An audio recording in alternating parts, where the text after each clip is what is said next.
সমাগত বিটিসি পৰিষদৰ নিৰ্বাচন যেটো আমাৰ সেপ্টেম্বৰত হ'বলৈ গৈ আছে এই নিৰ্বাচন কেনেকৈ আমি সুচাৰুৰূপে চলাব পাৰো তাৰ কাৰণে আজি খৈৰাবাৰী 31 নং পৰিষদ সমষ্টিৰ ইউপিপিএলৰ আজি ব্লক কমিটিৰ মেন অফিস ষ্টাৰিং অফিসটো উদ্বোধন কৰা হৈছে লোৱা হৈছে লগতে আমাৰ এই নিৰ্বাচনটো সুচাৰুৰূপে চলাৰ কাৰণে এটা নিৰ্বাচনী কমিটি ব্লক কমিটি গঠন কৰা হ'ল এই ব্লক কমিটিত আমাৰ সভাপতি হিচাপে আমাৰ ভেৰগাঁও জিলাৰ সেক্ৰেটাৰী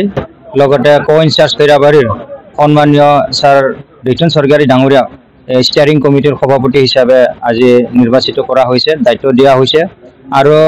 ষ্টাৰিং কমিটিৰ মুখ্য আহ্বায়ক তথা চিফ কনভেনৰ হিসাবে আমাৰ খৈৰাবাৰী ব্লক কমিটি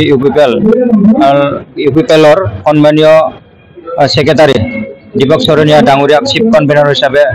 লৈ পিনে আমাৰ 21 জুনীয়া এটা মূল কমিটি গঠন কৰা হৈছে আৰু এই কমিটিয়ে সেপ্টেম্বৰ মাহত হ'বলগীয়া এই নিৰ্বাচনৰ কাৰণে সম্পূৰ্ণৰূপে চোৱা চিতা কৰিব কাম কৰিব ইয়াৰ কাৰণে এই কমিটিটো আজি পূৰ্ণাংগ ৰূপত গঠন কৰা হ'ল আজিৰ যিখিনি ৰাইজে উপস্থিত হ'ল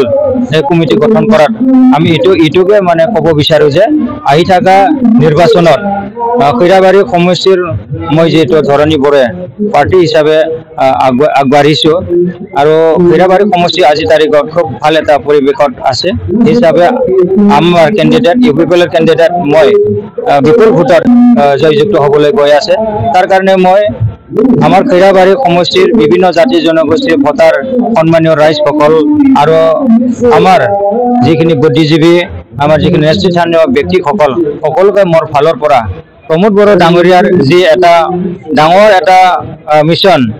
বডলেণ্ড model of peace Bodoland model of politics এই ধাৰাৰ যে আজি আমাৰ বিটাৰ অঞ্চলৰ বিটিআৰ শান্তি চুক্তি সম্পাদনৰ যোগেদি 2020 পৰা এই 5টা বছৰত আজি এটা আমি অস্ত্ৰমুক্ত সমাজ পাবলৈ বিটিআৰ পাবলৈ সক্ষম হৈছো আৰু ইয়াৰ কাৰণে আজি প্ৰমোদ বড়ো ডাঙৰীয়াই বলিষ্ঠ পদক্ষেপ লৈ পিনি আমাৰ অঞ্চলটো বিটিআৰটো সৰ্বাংগীন উন্নতি কৰাৰ কাৰণে তেখেতে দিনে ৰাতি কাম কৰি আছে ৰাইজৰ হিচাপে ৰাইজে আজি তেখেতৰ নেতৃত্বত আজি চলি থকা বা তেখেতৰ নেতৃত্বত যি আমাৰ ইউপিপিএল ৰাজনীতি দল এই ৰাজনীতিক দলক ৰাইজে আজি আঁকোৱালি লৈছে আৰু অনাগত দিনত ৰাইজৰ যি এটা পৰিৱেশ আমি দেখিবলৈ পাইছো আজি ইউপিপিএলৰ ঢৌ এটা দেখাবলৈ পাইছো ৰাজনীতি দল থাকিলেও বিজেপি বা বিপিএফ থাকিলেও তেওঁলোকে আজি তাৰিখত প্ৰমোদ বড়ো ডাঙৰীয়াই 5টা বছৰ যেনেকৈ শান্তি প্ৰতিষ্ঠা কৰিলে আৰু 5টা বছৰত আমাৰ ভাতৃত্ববোধ সমাজখন বিটিআৰখন আগুৱাই নিয়াৰ কাৰণে যেনেকৈ বলিষ্ঠ দায়িত্ব লৈছে এই দায়িত্বটো লোৱাত 15টা বছৰ চৰকাৰ চলালে যদিও বিটিআৰ প্ৰধান এই সময়ৰ বিটিসি প্ৰধান হাগ্ৰামা মহিলাৰী ডাঙৰীয়া আৰু বিজেপি বা অন্যান্য দলবিলাকে নেতাবিলাকে যথেষ্ট কথা কৈছিলে ভাষণ ৰাখিছিলে কিন্তু প্ৰমোদ বড়ো ডাঙৰীয়াৰ নিচিনাকে তেওঁলোকে কাম কৰিব পৰা নাছিলে শান্তি স্থাপন কৰিব পৰা নাছিলে তাৰ কাৰণে আজিৰ দিনত আমাৰ বিকাৰবাসী ৰাইজে 40টা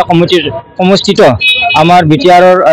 ইউপিপিএলৰ প্ৰাৰ্থীবিলাক বিপুল ভোটত জয়যুক্ত কৰাবৰ কাৰণে তেওঁলোকে থিৰাং এটা সিদ্ধান্ত লৈছে আমাৰ পৰিৱেশে আমাক কৈছে সেইটো আমি গম পাইছো আহি থকা নিৰ্বাচনত আমাৰ খৈৰাবাৰী সমষ্টিৰ পৰাও আমি খৈৰাবাৰীবাসী ৰাইজৰ বিপুল আদৰ আৰু মৰম পাম সেইটো আমি আশা কৰিছো আৰু পদক্ষেপত মোৰ ফালৰ পৰাও প্ৰমোদ বড়ো ডাঙৰীয়াৰ যি ভিজন মিছন এইটো আগুৱাই নিয়াৰ কাৰণে আৰু খৈৰাবাৰী সমষ্টিৰ সৰ্বাংগীন উন্নতিৰ কাৰণে আৰু নৱপ্ৰজন্মক আমি ভাল সুনাগৰিক আৰু আমাৰ সমাজখন নেতৃত্ব দিয়া জাতিটোক নেতৃত্ব দিয়াৰ কাৰণে যেনেকৈ ৰাজনীতিভাৱে আমি তেওঁলোকক চৰকাৰৰ যোগেদি সহায় কৰিব পাৰোঁ এই ক্ষেত্ৰত ময়ো এজন প্ৰতিনিধি হিচাপে তেওঁলোকক আগস্থান লৈ পিনে কাম কৰি যাবৰ কাৰণে মই মনতে দৃঢ় এটা বিশ্বাস লৈছোঁ আৰু এইখিনি কাম কৰি যাত নিশ্চয় ৰাইজৰ সহায় সহযোগিতা পাম ভগৱানৰ আশীৰ্বাদ পাম মোৰ এইটো এটা দৃঢ় বিশ্বাস আছে 31 নং খৈৰাবাৰী বিটিসি সমষ্টিৰ আমাৰ ইউপিপিএল ৰাজনৈতিক দলৰ পৰা আহি থকা নিৰ্বাচনটো সুচাৰুৰূপে পৰিচালনা কৰি যাবৰ কাৰণে আজি এখন শক্তিশালী ষ্টাৰিং কমিটি গঠন কৰা হৈছে ইয়াতে সৰ্বসন্মতিক্ৰমে মোক সভাপতিৰ দায়িত্ব দিছে মই গ্ৰহণ কৰিছোঁ আৰু যিসকল আমাৰ কমিটিত অন্তৰ্ভুক্ত হৈছে তেখেতসকল খুব শক্তিশালী ব্যক্তি হয় যে আমি খুব ভালকৈ আমি পৰিচালনা কৰি যাব বিচাৰিছোঁ আমি নিৰ্বাচন সদায় নিকা আৰু শান্তিৰে অনুষ্ঠিত হোৱাটো আমি বিচাৰোঁ আমি সেই নিৰ্বাচনটো বিশেষকৈ শান্তি আৰু নিকাভাৱে হোৱাটোৰ কাৰণেই আমি কাম কৰি যাম। আমাৰ দলে আমাৰ ৰাইজৰ ওচৰত, ভোটাৰ ৰাইজৰ ওচৰত আমি আগবাঢ়িম, ভোট ভিক্ষা কৰিম। আমি আশা এটা ৰাখিছোঁ সকলোৱে আমাৰ ইউপিপিএল দলৰ ফালে ঢাপলি মেলিছে, বহুতো এতিয়ালৈ জইনিং হৈয়ে আছে। হিচাপে আমি আশা ৰাখিছোঁ আমাৰ মাজত খৈৰাবাৰী সমষ্টি হিচাপে 6জন প্ৰতিদ্বন্দ্বী আছে। 6জনৰ ভিতৰত আমি জিকি যাবৰ কাৰণে আমাৰ সক্ষম হ'ব বুলি আমি আশা এটা ৰাখিছোঁ। আজি আমি 31 নং খৈৰাবাৰী পৰিষদীয় সমষ্টিৰ 2025 চনৰ ছেপ্টেম্বৰত হ'বলগীয়া ইলেকশ্যনৰ 22 তাৰিখে হ'বলগীয়া ইলেকশ্যনৰ উপলক্ষে